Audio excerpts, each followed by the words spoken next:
C'est impossible de vivre sur terre et ne pas avoir des ennemis.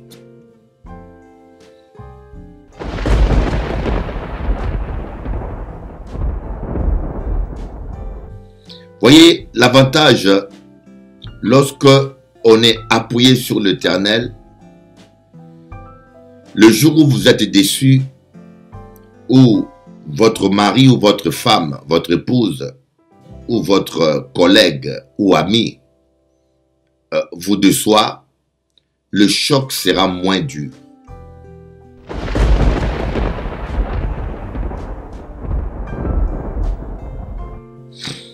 Voilà pourquoi je dis toujours que ne combattez pas les gens, les méchants, laissez-les entre les mains de Dieu. Pourquoi? Parce que, lorsque vous voulez vous rendre justice, vous empêchez à Dieu de vous rendre justice. Lorsque vous voulez vous rendre justice, vous empêchez à Dieu de vous rendre justice. Parce que Dieu a promis de vous rendre justice.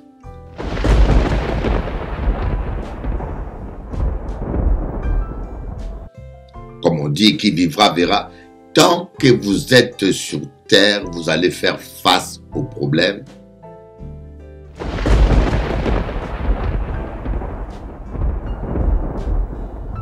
Voilà pourquoi nous devons apprendre à faire confiance à Dieu et à déposer nos fardeaux aux pieds du Seigneur. Mes amis, si vous voulez connaître la paix et vivre heureux, c'est impossible de vivre en paix et heureux si vous ne faites pas confiance à Dieu.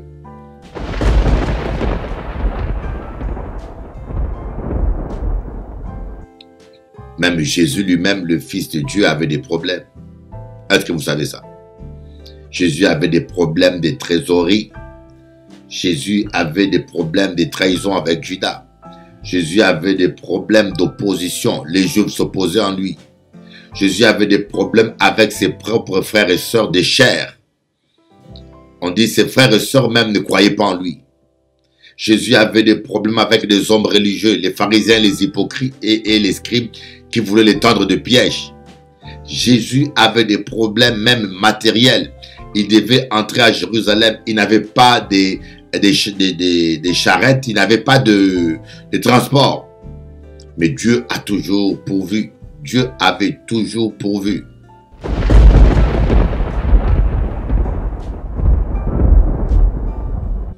Alors, on va lire le psaume 27 à partir du verset 1. Aujourd'hui, je vais parler de la confiance. Faire confiance en Dieu. Le verset 1. Le triomphe de la foi de David. L'Éternel est ma lumière et mon salut. De qui aurais-je peur? L'Éternel est le soutien de ma vie. Qui devrais-je redouter?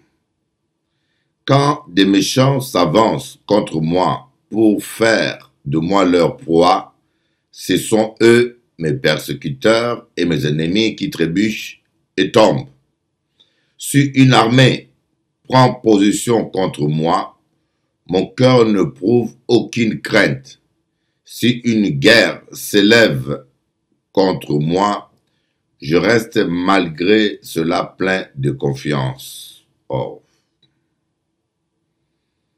Je demande à l'Éternel une chose que je désire ardemment.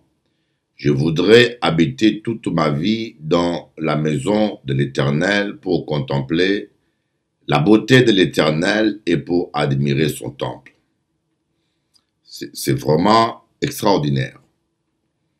Quand les méchants s'avancent contre moi pour faire de moi leur proie, ce sont eux, mes persécuteurs et mes ennemis, qui trébuchent et tombent. Et David dit, l'Éternel est mon secours et ma lumière, de qui aurais-je peur? Voilà donc, dès le premier verset, David a montré nous que la foi ne marche pas avec la peur. j'ai rencontré le monde qui dit moins à ni foi en bon Dieu, à quoi en bon Dieu. En même temps, il y a qu'à vivre dans la peur. La peur de la maladie, la peur de la mort, la peur et un peu Dieu. Comme une sœur m'a dit, nous risquons la vie partout. Quand vous dormez, vous risquez la vie. Quand vous dormez seulement au lit, il y en a beaucoup qui sont morts en dormant. Leur cœur s'est arrêté tout seul. Quand vous prenez l'ascenseur, votre vie est en danger. Il suffit que l'ascenseur se casse pour que vous mouriez. Il y a des gens qui sont morts comme ça ici, il y a un temps, dans un banlieue parisien. Quand vous prenez la voiture, votre vie est en danger. Quand vous prenez l'avion, votre vie est en danger. Et maintenant, même quand vous mangez la nourriture que vous achetez dans les supermarchés parfois, votre vie est en danger. Notre vie est en danger partout. Voyez. Mais David dit, même quand le méchant veut me faire du mal, c'est eux qui trébichent. Écoutez mes amis, lorsqu'on est un enfant de Dieu, il est impossible qu'on n'ait pas d'ennemis. C'est impossible de vivre sur terre et ne pas avoir des ennemis. Et c'est quelque chose, quand vous l'expliquez, le pire, c'est que nous nous focalisons sur nos ennemis. C'est ça qui nous fait plus mal. Nous nous focalisons sur nos ennemis. Nous donnons trop de l'importance à nos ennemis et nous oublions nos amis. Et je connais des gens qui ont voulu ne pas avoir d'ennemis. Mais c'est impossible. C'est la raison pour laquelle l'apôtre Paul dit « Soyez en paix avec tout le monde tant que cela dépend de vous. » Mais il y a des gens qui sont votre ennemi simplement parce que vous êtes heureux. Il y en a qui vous en veulent simplement parce que vous êtes joyeux. Alors, si vous voulez avoir la personne comme ami, il faut être malheureux et vous allez voir, ils vont plus t'en vouloir. Et voilà pourquoi aujourd'hui je voulais vous dire, vous faites trop d'histoires, vous vous plaignez trop, vous pleurez trop inutilement. Ah, je n'ai rien fait du mal, je ne comprends pas, je n'ai rien fait du mal. Bien sûr, tu n'as rien fait du mal. Hein? Je suis d'accord avec toi, tu n'as rien fait du mal. Mais est-ce que c'est possible sur terre de vivre sans ennemis? Jésus-Christ lui-même dit, le monde vous haïra. Cela veut dire tous ceux qui sont sous le contrôle des démons. Moi, j'ai des gens que j'ai aidés, des gens que j'ai baptisés, formés comme pasteurs. Pas des chrétiens, hein, mais des pasteurs.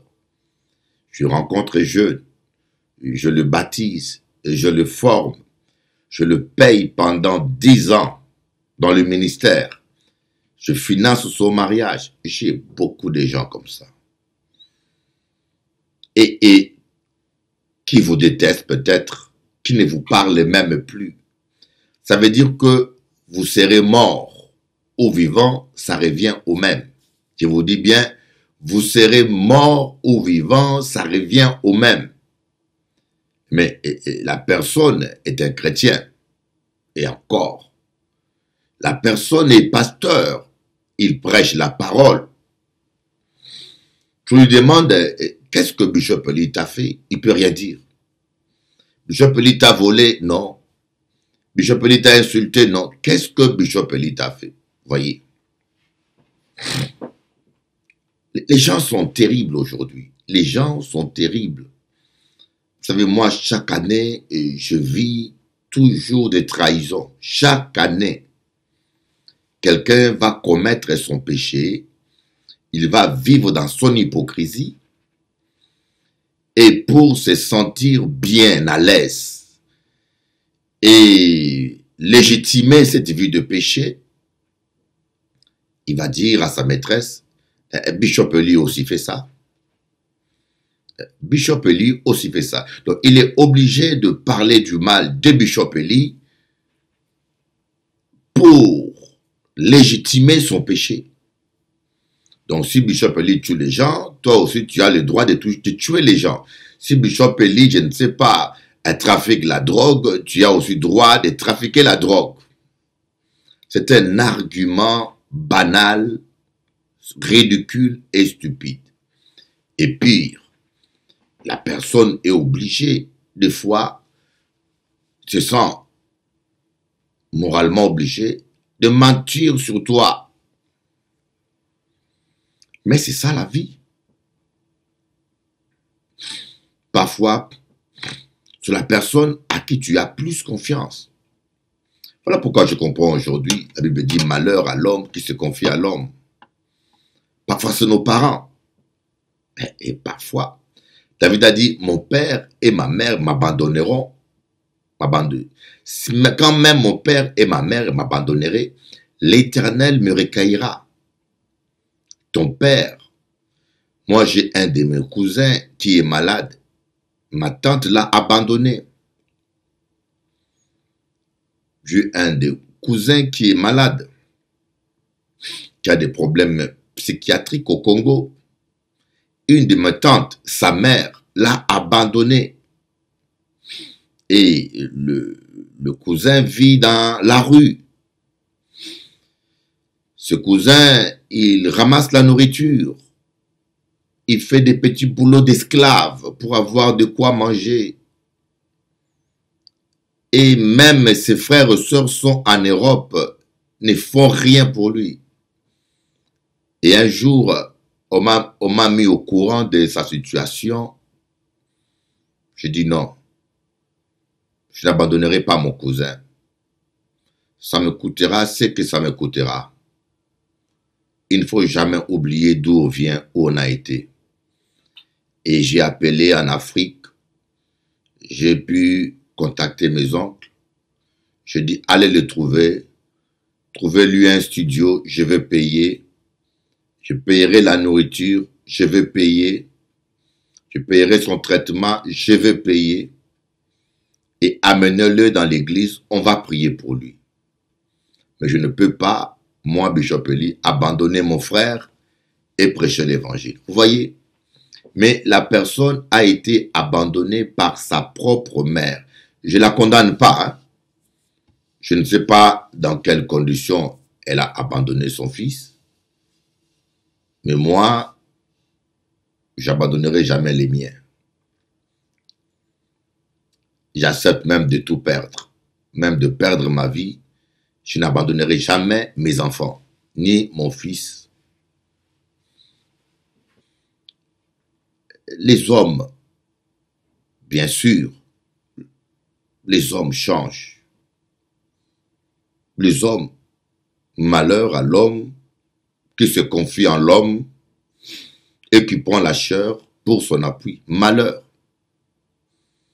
Tu peux aimer une femme, tu peux aimer un homme, mais appuie-toi que sur l'Éternel.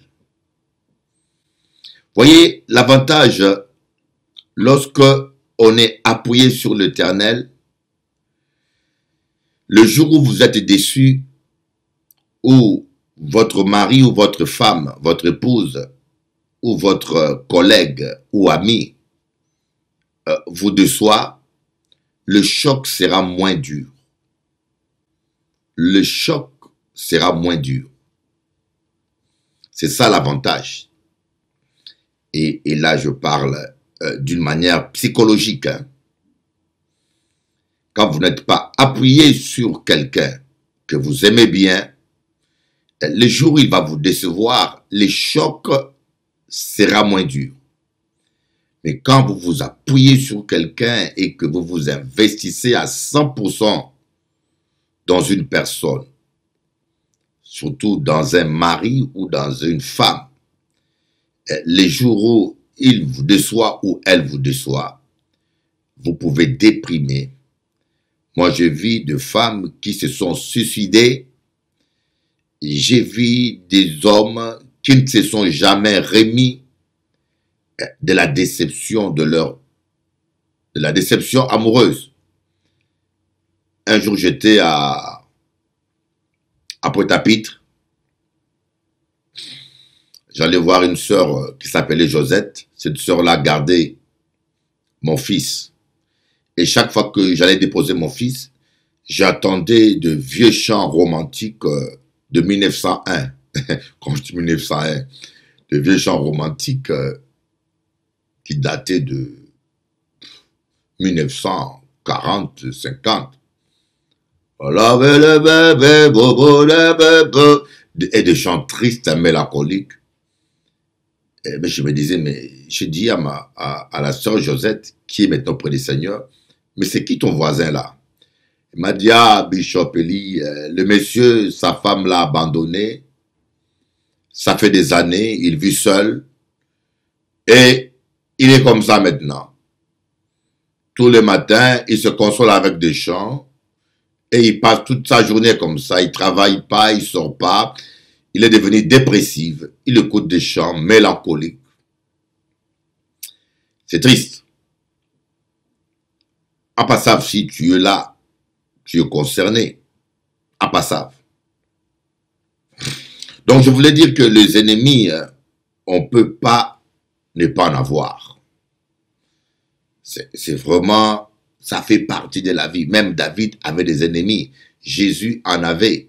Écoutez bien, comme de Genèse à Apocalypse, vous aurez toujours des gens que le diable va manipuler pour nous combattre. Et des fois, ce sont des gens qui ne sont pas toujours méchants. Certains de nos ennemis sont réellement méchants, veulent nous nuire. Et d'autres sont simplement innocents parce que le puissant des ténèbres les manipule pour contrer le plan de Dieu dans nos vies. Amen. Mais David a dit, il savait une chose, il dit, quand les méchants s'avancent contre moi pour faire de moi leur proie, ce sont eux, mes persécuteurs et mes ennemis qui trébuchent et tombent. Voilà pourquoi je dis toujours que ne combattez pas les gens, les méchants, laissez-les entre les mains de Dieu. Pourquoi? Parce que, lorsque vous voulez vous rendre justice, vous empêchez à Dieu de vous rendre justice. Lorsque vous voulez vous rendre justice, vous empêchez à Dieu de vous rendre justice. Parce que Dieu a promis de vous rendre justice. Quand les méchants et ceux qui font le mal, mes ennemis, veulent faire de moi leur proie, ce sont eux qui trébuchent et tombent. C'est ce que dit la parole de Dieu. Le ciel et la terre passeront, mais la parole de Dieu ne passera pas. Moi, quand je fais le bilan, tous les gens qui m'ont attaqué en Guadeloupe sont tombés. Tous les gens qui m'ont attaqué d'une manière ou d'une autre sont tombés. Certains, ça a pris du temps. Je connais un pasteur qui était un ami à moi. Maintenant, il est à Paris. Avant, il était en Guadeloupe. Il m'a combattu, il m'a trahi, il m'a divisé l'église. Il m'a combattu toute sa vie sur terre, en Guadeloupe. C'était sa vision. Et tous les gens qui quittaient l'église chez moi, ils allaient chez lui. Il a bâti son ministère sur moi. Mais aujourd'hui, pendant que nous parlons, il n'a pas même une église en Guadeloupe. Et il est à Paris, et son église à Paris ne marche même pas non plus. Tous ceux qui te combattent, ça prendra le temps. Écoutez bien, ça prendra le temps que ça prendra. Ils vont trébucher et ils vont tomber. Quand je suis arrivé en Guadeloupe il y a 24 ans, il y a eu un pasteur, président des ADD, qui m'a attaqué publiquement à la télévision. Vous voyez, quand quelqu'un dit du mal de vous, avec précision, ça fait moins mal. Même quand c'est faux, au moins c'est clair. Mais il n'y a rien de pire que quand quelqu'un ne dit rien en clair.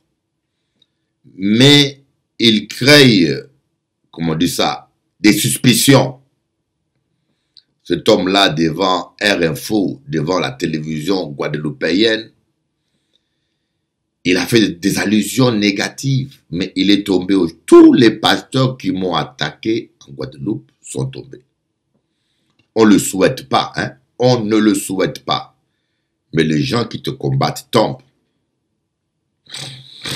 Vous allez voir beaucoup, examinez bien la vie des gens qui nous combattent, qui sont hypocrites avec nous. On ne touche pas à un oin de Dieu. On ne touche pas à un oin de Dieu. Amen. Il dit, si une armée prend position contre moi, mon cœur n'éprouve aucune crainte. Si une guerre s'élève contre moi, je reste malgré cela plein de confiance. Voilà pourquoi aujourd'hui j'aimerais un peu, à ces débuts de l'année 2000, bientôt 2019, vous dire que vous devez faire confiance à Dieu. Vous savez, à l'époque de David, j'aimerais vous expliquer l'importance du psaume 27. À l'époque de David, quand on parlait de la guerre, mes amis, la guerre, c'était la pire des choses qui puisse arriver à une personne. La guerre. Aujourd'hui, nous voyons la guerre. Mais cette guerre, c'est rien par rapport aux guerres qu'il y avait avant. Avant, quand on parlait des guerres, c'était des corps à corps. Couteau contre couteau, hache contre marteau. C'était vraiment la barbarie. Et puis, parfois, quand on capturait un roi, on égorgeait ses enfants devant lui. Mes amis, quand on disait la guerre, la personne se battait pour ses enfants, pour sa famille et même pour sa propre vie, parce qu'il savait qu'est-ce qui se passerait s'il est capturé. Vous imaginez une guerre. Parfois, quand il y avait la guerre et une armée était battue, on violait toutes les femmes. On violait vos enfants. On égorgeait certains. Donc, quand on parle de la guerre, c'était quelque chose de grave. De grave. Mais David dit, même quand une armée s'est levée contre moi, il n'aurait aucune crainte. Oh, c'est ça la confiance, mes amis. En Kabaou, un petit exemple. Des fois, nous les parents, nous aimons nos enfants, n'est-ce pas? Moi, j'aime mes enfants. Mes enfants savent que papa les aime. Parce que je le prouve avec mes actes. Voilà. Quelqu'un qui prétend vous aimer et qui n'est pas prêt à dépenser pour vous, ce n'est pas quelqu'un qui vous aime. Mais la dépense n'est pas obligatoirement preuve irréfutable de l'amour.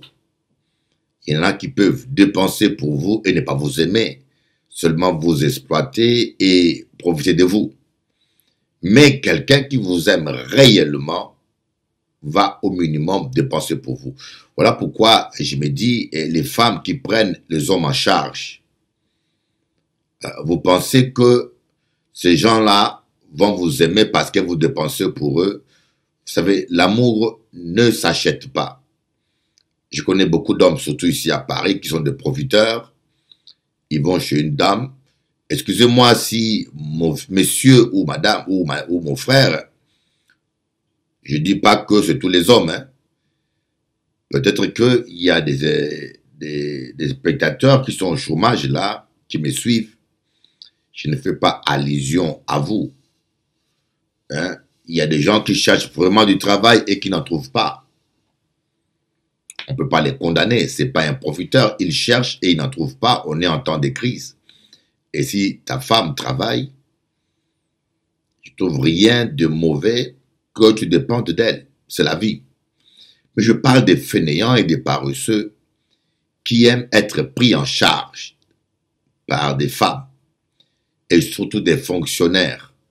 On a beaucoup d'hommes comme ça, fainéants et paresseux, qui ne cherchent pas du travail et qui aiment de grosses voitures, à grande vie. Alors, pour tenir le rythme, il doit avoir une femme attitrée qui s'occupe, qui le nourrit, qui le loge, et une ou deux maîtresses qui financent la voiture et ses sorties, qu'on appelle des gigolos. Des gigolos. C'est un peu ça que je voulais vous dire. David a dit,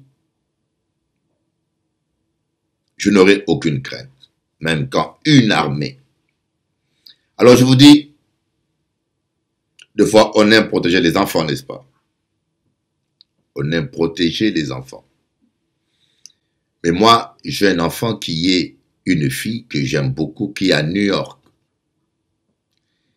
Elle vit à New York avec sa mère et elle étudie loin de New York. Elle est logée dans l'université et je ne peux plus la protéger. Je peux appeler, mais je ne peux plus. Géographiquement, je suis limité. Vous savez, il y a un temps, il y a toujours des situations où si tu ne fais pas confiance à Dieu, tu perds ta paix.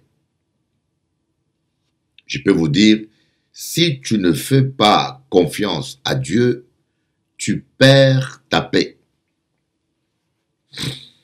Il fut un temps où j'étais angoissé. J'ai pensé à mes enfants. Mais un jour, Dieu m'a dit, fais-moi confiance.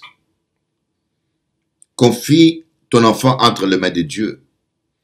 Confie ta situation entre les mains de Dieu. Confie tes finances entre les mains de Dieu. Sinon, tu vas vivre toute ta vie angoissée. Je vous dis la vérité, vous allez vivre toute votre vie angoissée.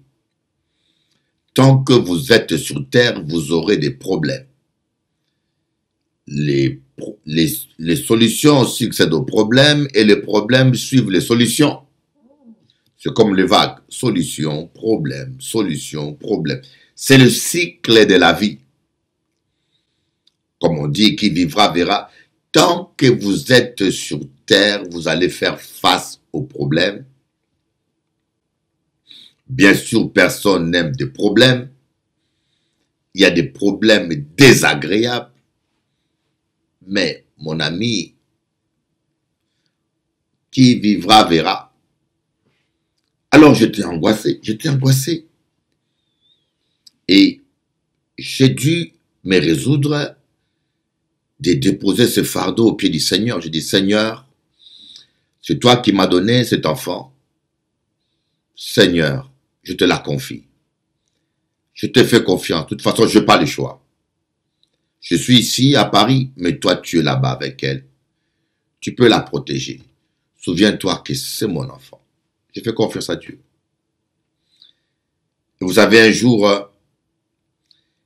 ma fille était en train d'attendre le métro à New York.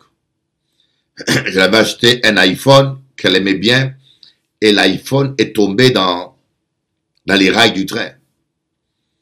Ma fille, il a vu qu'il n'y avait pas de métro, il a voulu descendre pour récupérer son iPhone.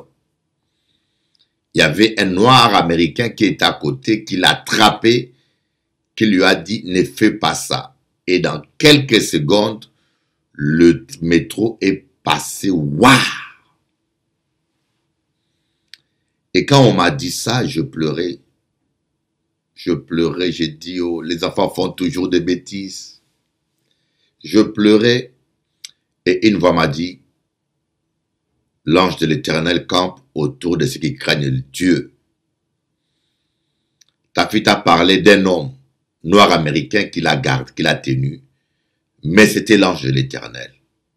Voyez, Dieu a dit, je t'ai là. Parce que tu m'as fait confiance, c'est moi qui l'ai protégé. Pareil que ma grande fille,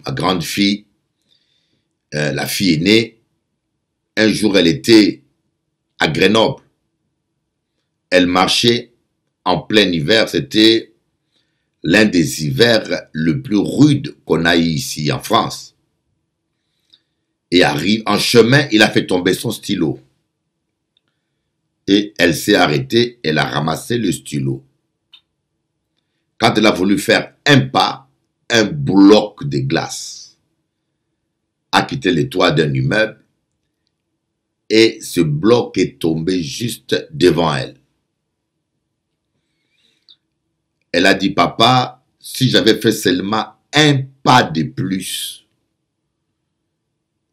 j'aurais eu des problèmes graves. Peut-être, je ne serais plus là. Vous voyez, et Dieu, quand tu lui confies tes enfants, tu lui confies ta santé, il sait en prendre soin. Il sait en prendre soin. Et parce que se prouver que la peur peut vous faire des problèmes. La peur et l'angoisse peuvent détruire votre vie. Je connais une femme, son enfant est tombé malade. Une femme qui avait son enfant tombé malade, elle s'est angoissée, elle était stressée. Au bout d'1 an, on a découvert une maladie en elle. Des fois, l'angoisse, le stress, ça fait des maux d'estomac. Ça nous crée des problèmes graves. Voilà pourquoi nous devons apprendre à faire confiance à Dieu et à déposer nos fardeaux aux pieds du Seigneur. Mes amis, si vous voulez connaître la paix et vivre heureux, c'est impossible de vivre en paix et heureux si vous ne faites pas confiance à Dieu. Parce que les problèmes, vous en aurez toujours. Des ennemis, vous en aurez toujours. Des jaloux, vous en aurez toujours. Les trahisons, pour moi, la trahison fait partie de la vie. La trahison fait partie de la vie. Ah oui, même les gens à qui vous avez confiance peuvent se tourner contre vous. Vous voyez, des fois, quelqu'un m'a dit, Bishop Eli, il faut faire attention.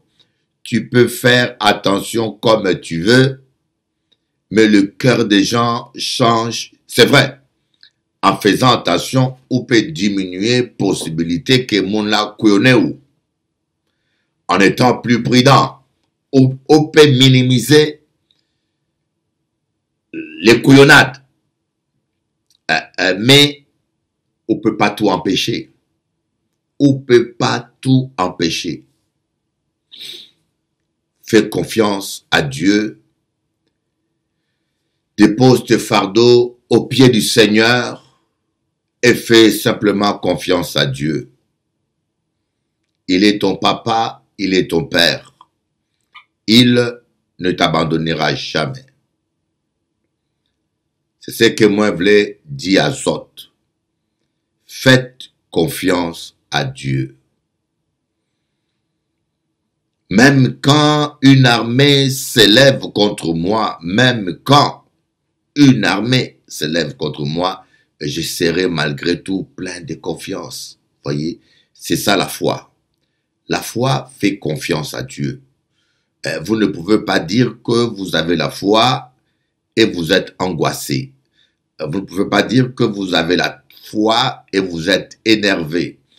Vous ne pouvez pas dire que vous avez la foi et vous êtes emporté. La véritable foi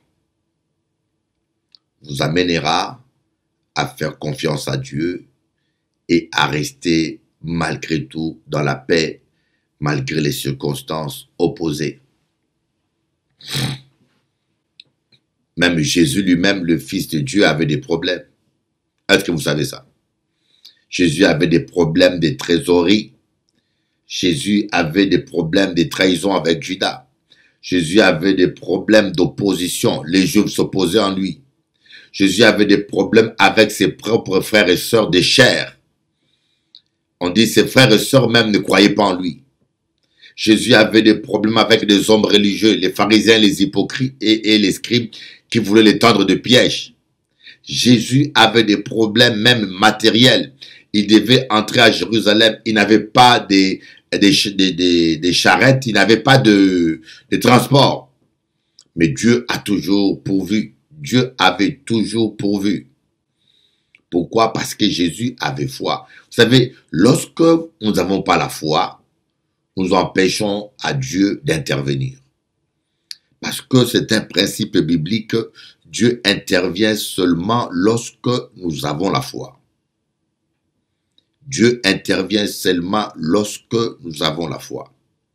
Voilà pourquoi ce matin, je veux t'encourager de faire confiance à Dieu pour tes enfants, de faire confiance à Dieu pour ta famille, de faire confiance à Dieu simplement et d'arrêter de t'angoisser